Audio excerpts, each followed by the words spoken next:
Magandang araw mga kaibigan. Bigyan natin ng reaction, opinion itong balita ng Billionaire News Channel tungkol sa gagawing ni ex-Senator Trillanes sa pagsasampa ng kaso laban kay Senator Bato sa Ethics Committee. Sasampa niya ng kaso dahil absinos o hindi na daw pumapasok sa trabaho. Okay, ito.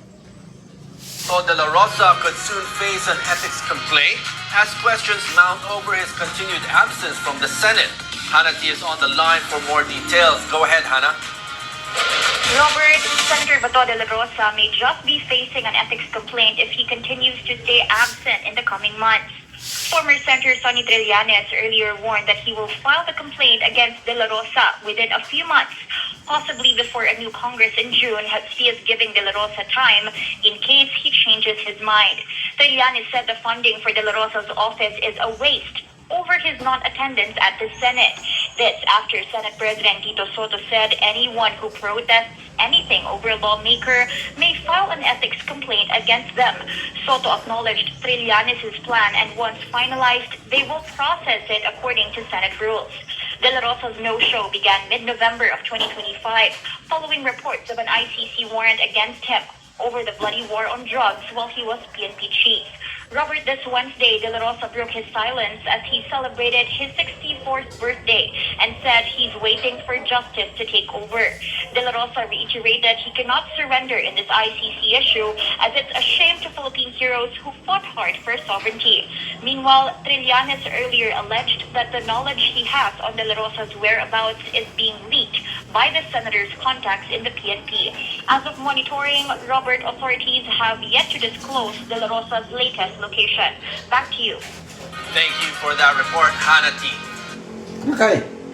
So, grabe itong si ex-Senator Trillanes, ano?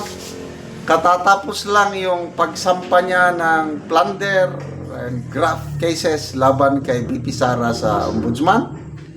Last year, sinampahan niya si Tatay Digong natin at Senator Bongo ng plunder sa, I think, Ombudsman din. Ito ulit. Sasampahan niya ng ethics complaint si Senator Bato. Bring it on!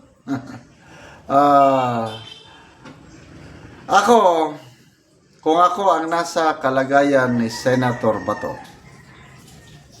ganon din ang gagawin ko.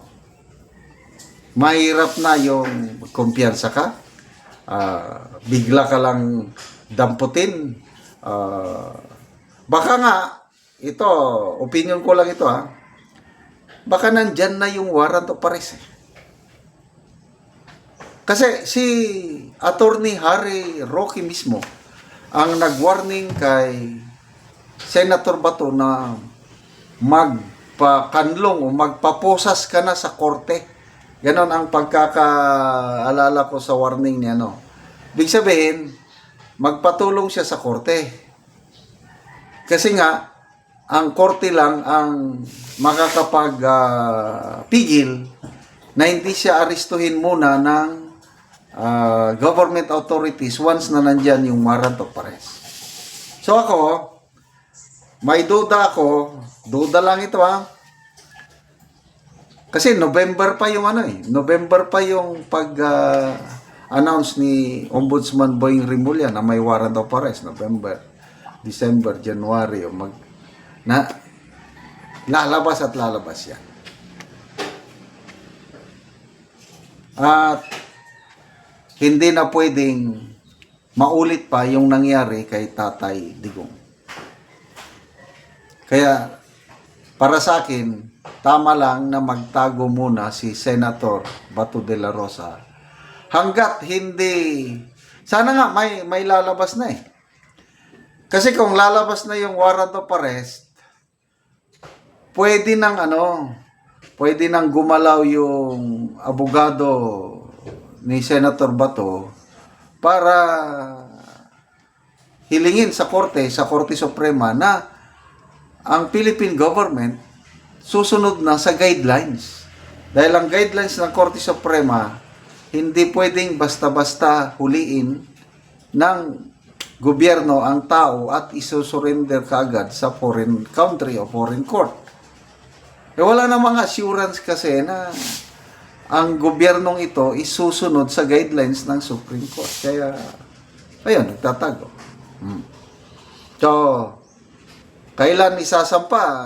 Nananakot pa si Trillanes sa June daw. Di ba? Pwede ngayon na. Sampahan mo na. So, ang nakikita ko dito,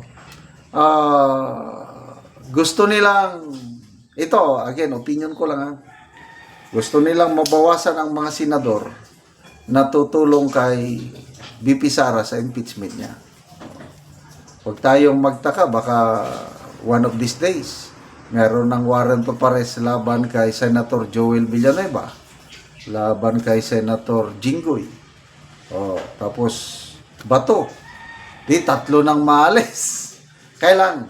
To me, no worries pa rin. Dahil ang daming, example,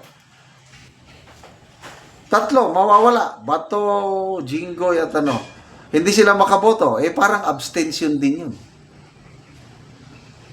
Kailangan ang conviction, mayroong 16 senators na boboto ng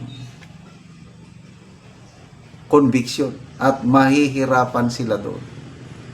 Kasi sa ngayon, may nakikita ko 14 senators na kung nandyan lang sila, boboto para sa acquittal ni VP Sara. So kung 14, 10 lang yung senador na boboto sa conviction ni VP Sara. Hindi sila makaabot ng... Kaya kahit hindi magpakita si Senator Bato, hindi siya makaboto ng acquittal, kailang abstention siya. Di, panalo pa rin si VP Sara. Sino-sino yung mga 14 senators? Siyam na minority. Sa majority, nandyan yung magkapatid na Villar.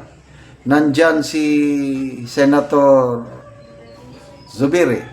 Nandyan si Pia Cayetano. Nandyan si Loren Legarda. So, 9 plus 5, 14. Panalo si VP Sara. Kaya, good luck. Ex-Senator Trillanes, hindi natatakot ang mga Duterte sa iyo, hindi natatakot si Senator Bato. Bring it on. Salamat mga kaibigan sa inyong pagsubaybay sa channel na ito. Ang sweldo natin sa channel na ito is pantulong po sa tribo. Namimigay tayo ng libreng yero at pako para patayo naman sila ng mas maayos na tirahan. Panoorin nyo ang video na ito. Mauna niyang mga scene nga ipanghatag sa mga tao. So, dagan-dagan yod nga yero ang atong nahatag dinhi. So, mauna ni sila ang mga tao nga taga-ano gero. Maupod ni ang mga lansang nga ipanghatag. Mga lansang, mga yero. Kompleto gyud.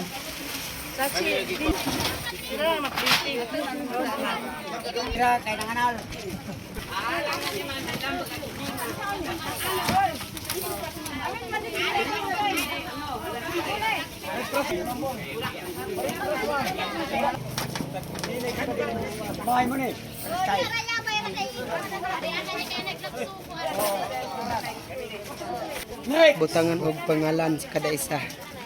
Tag-iya.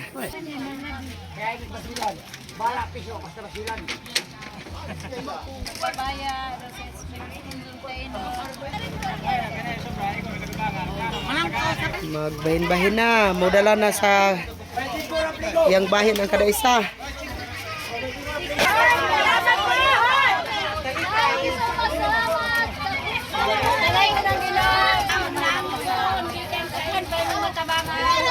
Baintiotso ka pamilya ni sila. So gikarga lang. Mga balo gitabangan. Ang iban gikarga lang og motor.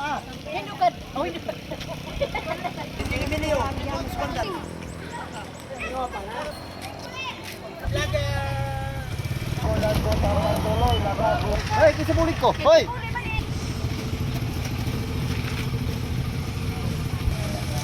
na ni si nanay ang natagaan og si naa nang yang so muna ni ang gawas nga bahin nga kon si atop siyang balay. So muna ni gidakpon sa buslot sa balay ni nanay. So mga gatulo na gyud. Kuan nagid karaan nagid ka. So nanay, pila na ni katuig ang imong balay? 15 na katuig. So pila na imong edad nanay? 82 na ka. So balo na ka nanay. Nabalo na. Oo. Hindi na makatuig siya. Salamat sa Diyos. Oo, nagpasalamat si nanay sa Ginoo nga tagaan siya. Sige, salamat nanay.